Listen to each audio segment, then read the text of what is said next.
بسم الله الرحمن الرحیم. تیر ورځ د افغانستان جمهور رئیس ډاکټر اشرف غني د محکوم افغانانو یا محکوم پښتنو سره یو ټیټ کړی د خواخوږي ټیټ او په دې برخه کې پاکستان کې ډېر برګونه راپارېدلي. دغه جملې څخه خیبر ټلویزیون یو خبریال هم برګون څرګند کړی. موږ د خبریال د خبرو په باره کې ډېر زیات هغه نه کوو، ټینګار یا غبرګون نه ښیو، خو دې تر شا چې کومه سناریو د مجبوري و هغه ته لږ ځلې ځواب ووایو دې له خاطره چې دا د تاریخي د حافظې یو برخه شي.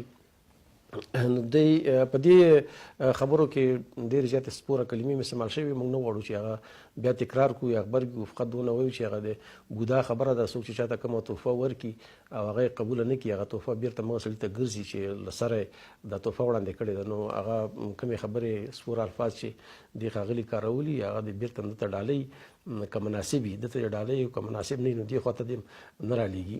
نو دوی وایي چې دا زموږ په کورنیو چارو کې، پاکستان په کورنیو چارو کې لاسوهنه ده. اصلا خو داسې ده چې یو واحد کور په دوه برخو باندې ویشل شوی، لاسوهنه لږه وخته شروع شوې ده. دا د ولسمشر ډاکټر اشرف غني یو تاریخي او اخلاقي مسؤلیت چې دا اخلاقي ملاتړ وکړو او زموږ هیله ده چې دا ملاتړ ته ډېر زیات شي او عملي ډګر ته ور ودانګي، ځکه چې بیا به سبا ته زموږ محکوم ورونه وایي چې افغانستان کې یو نظام و، یو څوک په راس کې و، موږ باندې سخته بده ورځ وه چې هغه پورته نه کړ. نو دا د پاکستان داخلي مسله نه ده، دا د افغانانو په کورنیو چارو کې یو برخه محرومه او محکومه ده. د هغې څخه د اخلاقي ملاتړ مسله ده او دا ټوله دنیا کې دا یو رواج ده چې هر چېرته څوک مظلومي، محکومي او نور وارث هېوادونه مشرونه دا غږ پورته کوي. دا زموږ د پښتنو افغانانو یو حق په خپل پلرني وطن باندې. نو دی دا خبره هم کوي چې پاکستان یو ډیموکراټ ملک دی، نو د کې هر څه آزاد دي. نو چې ډیموکرات وای نو بیا ولې پکې دومره ظلم او ستم رامنځته کېده؟ ولې اتا میډیا چې ته په کوم ټلویزیون کې کار کوي ولې هغه دې جرأت نه لري چې دغه د پی ټی ایم یا د نورو پښتنو د محرومو محکومو ولسونو غږ پورته کړي؟ موږ ته دا خبره معلومه ده چې هغه ټلویزیون په پښتو دی خو د پښتنو نه دی او چا جوړ کړی دا د رقم ټولو شعوري افغانانو ته معلوم دی. پرتلنه شوې یو نامناسبه پرتلنه. عجبه خبر خو دې کې ده چې موږ چې چیغه پورته کوو خو بیا بیرته خپل لاس زموږ په خوله کې راکوي. نو زموږ خپل شخصیتونه، خپل کرکټرونه چې موږ په افتخار کوو، موږ افغانان ګڼو، خو خپل ځان افغانان ګڼي، هغه بیا د پرتلنې له خاطر راوړاندې کوي چې افغانستان کې ګڼې شخصیت نشته. تاسې د باچا خان، د ولی خان، د محمود خان اسکزي او د اسفندیار ولی معادل شخصیتونه نه لري، یا د مولانا فضل الرحمن. موږ خو وایو چې هغه خو زموږ دي، ته باید دا پیغور پنجاب ته ورکړي چې یاره پنجاب کې دې معادل شخصیتونه شته ده که نه. موږ خو دې هیله هم لرو چې اسفندیار ولی، محمود خان اسکزی او منظور پښتون دا یو افغانستان کې د افغانستان د شورا غړي شي، دلته جمهور رئیسان شي، دلته د وزیران شي، له دې ځایه د محکوم افغانستان د ازادۍ چیغه پورته کړي. موږ خو هغه ټول وجود یو برخه ګڼو. باچا خان چې و هغه خو آزاد افغانستان وصیت یې وکړو چې آزاد افغانستان کې متدفین کړي چې دا د ملک یووالی په دې باندې تامین شي. هغه ځان پاکستانی نه ګڼه. نو ته چې د باچا خان خبره کوي خو د باچا خان په افکارو باید روان شي. نو په ټول پاکستان کې که شخصیتونه وای، زموږ شخصیتونه ولې بیرته زموږ په ضد باندې استعمال شي؟ دا خو زموږ دي، موږ په افتخار کوو، موږ په ویاړو. که دا چېرې د پنجاب شخصیتونه وای یا د پاکستان شخصیتونه وای، خو په پاکستان کې دی په نامه باید توغندي وای، دی په نامه باید پوهنتونونه وای، دی په نامه باید روغتونونه وای، دی په نامه باید نور ګڼ شمېر مراکز وای. ولې نشته؟ خو هغه پنجاب دا د خپل ځان نه ګڼي. هلته پښتانه د دومو اتباعو په شکل باندې هلته هغې سره چلن کېږي. نو دا پرتلنه چې ده دې ته باید موږ داسې ووایو چې وروره زموږ خپل شخصیتونه بیرته زموږ په ضد باندې مه استعمالوو. که پرتلنه کوي راځه داسې پرتلنه به وکړو چې راځه اوس ستاسو جمهور رئیس موږ ډېر په سختۍ باندې په انټرنیټ کې نوم پیدا کړ، عارف علوي او هغه معادلاتي او انډولونه، نو بیا به داسې وکړو چې راځه دا اوسني عصر کې به ډاکټر اشرف غني تاسې له جمهور رئیس سره پرتله کړو. او دا صدر اعظم هم چې دا کرکټر هم دا خو موږ هم راشد خان لرو، نو دا د راشد خان معادل دی. نو او که بیا هم د پرتلنې خبرې جمهور رئیس او صدر اعظم د دواړه سره یو ځای شي، یو نړیواله مناظره به ونیسو، اشرف غني به ورسره کېنو چې څوک په کوم وزن کې دی چې بیا درته معلوم شي چې ته څومره وزن لرې په دې هغه کې. بله خبر دی کې ده چې یعنې ته د خوشحال بابا نه ډېر هغه چې هوښیارې او د پښتنو په اصطلاح غمخورې چې هغه وایي چې د افغان په ننګ مې وتړله توره ننګیالی د زمانې خوشحال خټک یم او هغه چې څو سوه کاله مخکې ویلي چې درست پښتون له قندهاره تر اټکه سره یو د ننګ په کار پټ او اشکار. نو اوس که په ښکته پښتنو باندې ظلم رواني نو بر پښتانه به که پټه یې ښکاره یې ملاتړ باید کوي. که ته د خوشحال بابا مسی او ځان پښتون ګڼې خو باید د خوشحال بابا په وراثت باندې ګام کېږدي، د هغه په افکارو باندې لاړ شي. حمزه بابا وایي ما حمزه ته یسربي باده خاونده په ښاغلې پیمانه کې د افغان را نه یې ویل چې د پنجابي په پیمانه کې راکړه، ځکه پنجابی کوم کرکټر نه ده په دې منطقه کې، کوم هغه نه ده. بیا هم در تکراروم چې هغه تېرو خبرو چې زما او ستا ترمنځ تبادله شوې وې خبره دی که د آسان تکرار په خاطر یې تبادله وم که پاکستان سړي لرلی په خپلو توغندي به خپلو سړی نوم ایښه، هغه اویا کلو کې سړی پیدا نه کړ. نو بیا غوري و ابدالي و غزنوي نومونه ږدي. نو که تا تاریخ لرلی کلتور دې لرلی په هر مثبت او منفي پدیدې باندې چې ته غواړې خو ته خو یو نوم ورته پیدا کړه. هدف مې دی کې دی چې ولې د جناب په نامه یو شی نه جوړو. دا موږ به غازي امان الله خان له جنا سره پرتله کړو سره دی چې دا او باچا خان بل جنا سره پرتله کړو، باچا خان بل جنا سره پرتله کړو چې په منطقه کې له ګاندي نه وروسته په دې سیمه کې څوک د انسانیت د لارې سرلاری او هم د پاکستان په جیلونو کې هم د انګریز په جیلونو کې هم د پاکستان په جیلونو کې 10 کاله وخت تیر کړ، 10 کاله زندان تیر کړ. بیرته همغه شخصیت به د پاکستاني په نامه په موږ باندې زموږ په ضد باندې استعمالوي سره دی چې پاکستان څومره ظلمونه په دې خلکو کړي. له ولي خان نه رانیول د خپله د اسفندیار ولي محمود خان اسدزی خان شهید چا شهید کړ؟ د پاکستاني پولیسو شهید کړي که نه، په دې پاکستاني استعمار شهید کړي که نه. نو هدف دی کې دی چې زموږ شخصیتونه زموږ په نامه باندې باید زموږ پر ضد باندې باید بیرته استعمال نشي او نه دا موږ چاته حق ورکوو چې دا کار وکړي. نو علامه اقبال چې دی تصور ورکوي چې د پاکستان د جوړېدو تصور د علامه اقبال د افکارو زیږنده سره دی چې دا واقعیت نه لري. علامه اقبال وایي چې آسیا پیکر آب و گل است ملت افغان در آن پیکر دل است. د هغه د شعرونو ایډیال چې خوشحال بابا نه د پنجاب کوم شخصیت او نه د پنجاب کوم کرکټر. نو په ټوله منطقه کې د منطقې له ټاګور نه رانیولې تر علامه اقبال پورې تر غټو مفکرینو د منطقې پورې افغان ملت چې د سیمې یو وارث ګڼي او د آسیا زړی ګڼي. نو بیا ته پکې څوک چې را پیدا شوی چې زموږ هو بله مسله چې یادول پکار دي چې ولې د کشمیر مسله یاده نه کړه چې د کوزو پښتنو مسله یاده دا خو مې د وجود یو برخه ده. کوزو پښتنو سره مې خو هم وینه شریکه ده، هم مسجد شریک ده، هم ورسره عقیده شریک ده، هم ورسره فکر شریک ده، هم ورسره ژوند شریک ده. کشمیر مسله چې ده د پنجاب او د کشمیر ترمنځ مشترکات څه شی دي غیر له اسلامه چې هغه د پاکستان اسلام خو موږ ته معلوم دی څه قسم اسلام ده. نو که د اسلام مسله مطرح خو له بالکان نیولې تر هغه پورې تر فلسطین پورې ټول مسلمانان اسلامي یو امت دی. هلته که بیا چا اسلامي امت ته غاړه ایښودله د افغانانو د افغان ملت کړۍ به پکې معلومه وي او اجره او دیره به پکې معلومه وي، خپل حیثیت به پکې معلوم وي. هغه ته افغانان سل په سلو کې حاضر دي چې عرب او عجم له خپل هغه نه تیر شي. موږ د اسلامي امت جوړونه کې اول ګام به افغانان پورته کوي. مګر تا هغه سره کشمیر سره څه شی دي؟ کومه مشترکه وجه یې ده؟ قوم دې ورسره شریک ده، ژبه دې ورسره شریکه ده، کلتور دې ورسره شریک ده، هېڅ شی دې ورسره شریک نه دي. یوازې فقط د اسلام نامه نه ناوړه استفاده کول او د کشمیر مسله همداسې غځول او کشمیر خو تا نیولی دی. یو برخه د هندوستان تر چتر لاندې دی، یو برخه د پاکستان. موږ که غواړو د کشمیر له اوسونو سره د عدالت خبره وکړو باید کشمیر له دواړو خواو نه د یو مستقل مملکت په توګه پاتې شي، نه دا چې ستا تر چتر لاندې پاتې شي او بیا په خلکو باندې مغه ظلم او هغه چې ده تعدي چې همدغسې روانه وي. دا چیغه چې پورته کېږي د کوزو پښتنو دپاره دا هم په اسلامي لحاظ هم په انساني لحاظ باندې هم په اخلاقي لحاظ باندې په افغانانو باندې دی یو پور دی او په دې یوه چیغه باندې تاسو ته ولې دونه زور درکوي؟ تاسې ولې دلته اغزان تار غځوئ؟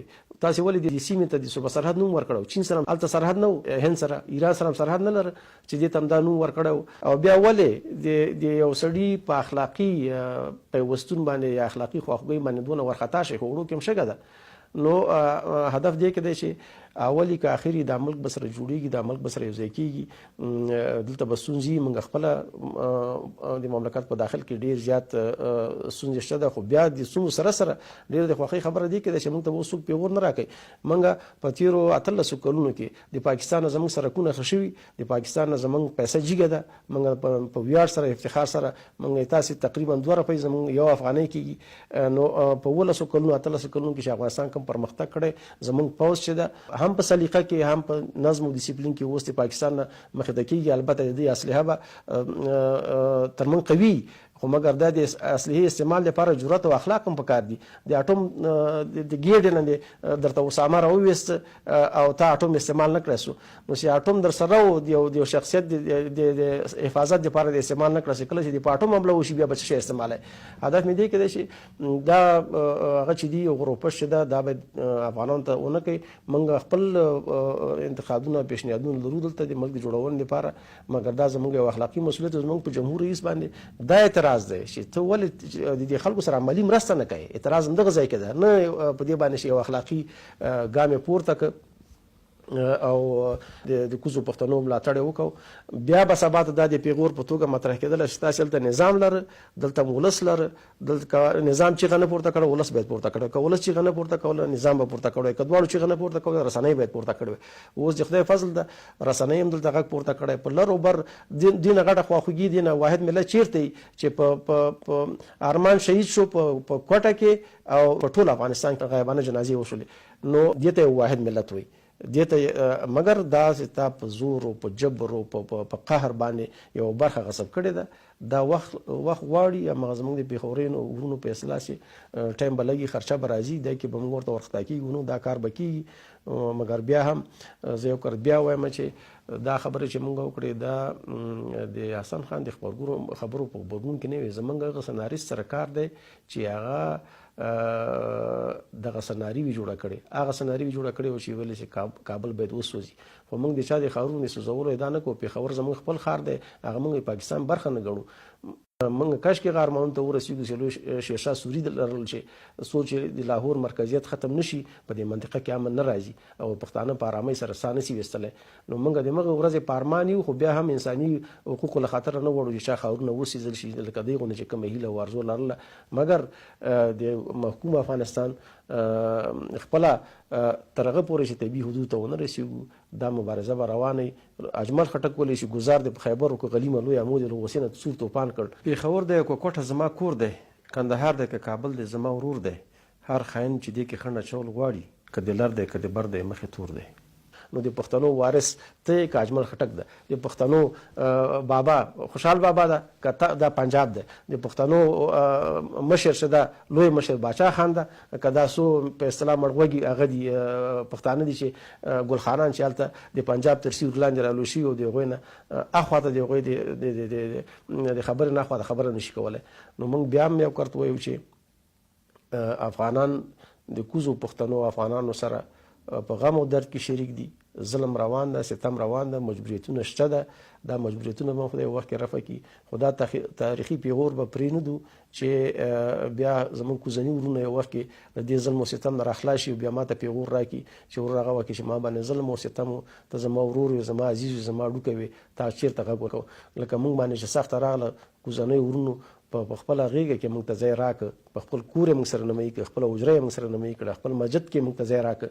نو نن چې په هغوی باندې سخته راغلې دا زموږ هم انساني وظیفه ده، هم اخلاقي وظیفه ده، هم اسلامي چې دې نه ملاتړ وکړو، دفاع وکړو او د حکومتونو معامله چې ده هغه به خپله زموږ خپله ده. موږ بیا هم د معادلاتو خبره که کوو، بیا موږ نور شخصیتونه هم لرو چې د هغې معادل د دې خلک موږ ته راوښي او په دیندارۍ کې هم یو اعتقاد دی، یو په دین باندې پوهېدل دي. که د مولانا فضل الرحمن معرفي خو موږ پښتنو کې نه حسابو، ځکه چې خو د پنجاب ګوډاګی ده، خو د هغې معادل د سیاف هم شته، فارسي کې سره مساوي ده، هم په علم کې ورسره هم په منافقت کې ورسره. نو دا تعاملات مګر زموږ خپل پښتانه چاته موږ دا حق نه ورکوو چې زما مشر زما عزیز دي بیرته زما په ضد باندې استعمال شي. موږ باچا خان په نامه باندې ویاړو. راځئ که تاسې د پنجاب غلامان ناست یئ، پنجاب غلامۍ نه ځان خلاصوئ، راځئ چې په ګډه باندې د باچا خان د ارمانونو دپاره کار وکړو، د ولی خان د ارمانونو دپاره کار وکړو، د خان شهید د ارمانونو دپاره کار وکړو، دا چې ژوندي دي د هغوی دپاره کار وکړو. راشئ راځئ چې په ګډه باندې هغه ظلم او ستم چې په دې ولس باندې روان دی هغه په ګډه باندې هغه ته د پای ټکی کېږدو. دا اوږد بحث ده، نورې خبرې بیا په نور وخت کې پرې کوو، خو اوس په دې خاطر چې په لنډیز سره دې مسایلو ته ځواب وویل شي، نو دا څو ټکي مې یادونه وکړه. بیا موږ دې ورور ته وایو چې هر څومره ځان پاکستانی وګڼي، پاکستانی کېږي نه، یو وخت کې به دې له غوږونه ونیسي، توبې به در باندې وباسي، تا نه ډېر ورته نور هم وفادار و، هغه هم پرې نه ښودل ژوندي، تا خو په هېڅ وجه باندې په دې خیال او خوب کې نه پرېږدي.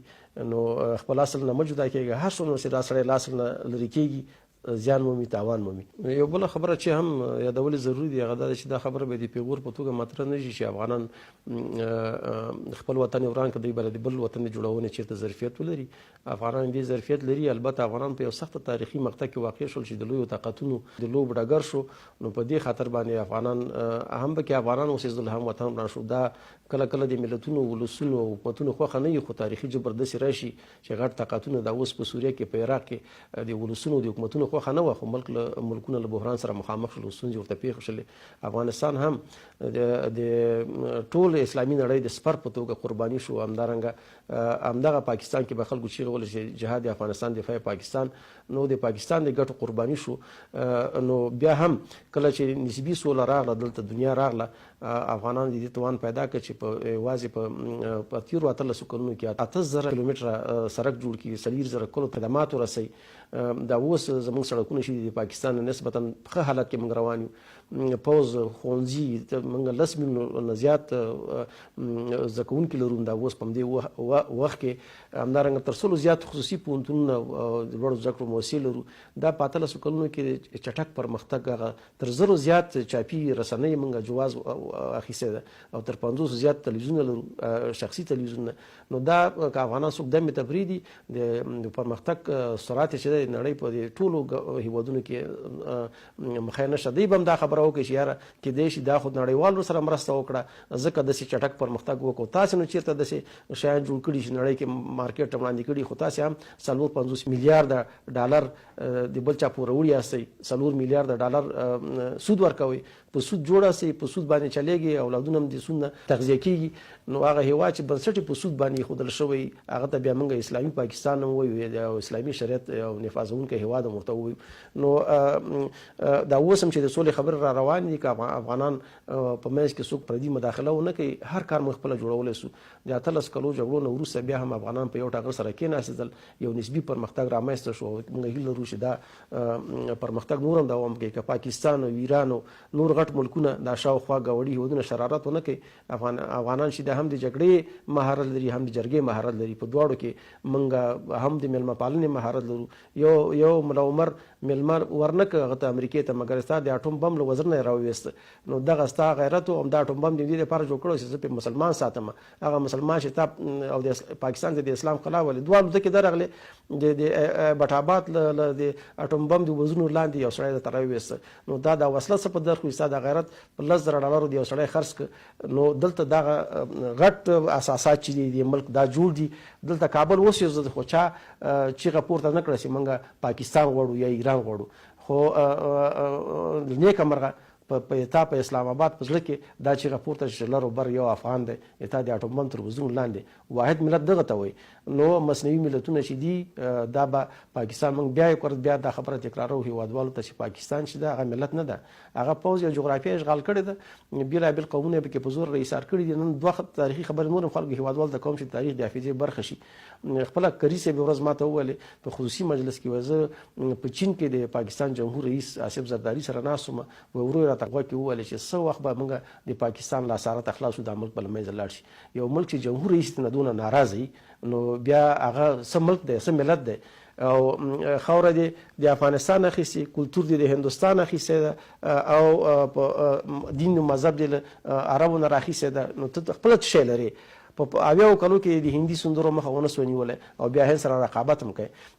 کله چې بېنظیره وفات کېدله نو نیم ساعت مخکې او وروستی ملاقات یې کري صاحب سره او ورته ویې ویلې چې ګوره یو شی درته خبره کومه درته چې ایسای غواړي چې دا سیمه د پښتنو کمربند چې ده چې د سیمې نه راتاو ده دا په وینو باندې ولمبئ او دې مسلې ته ته متوجه اوسه. نیم ساعت بعد هغه و چې هغه حادثې سره مخامخ شو.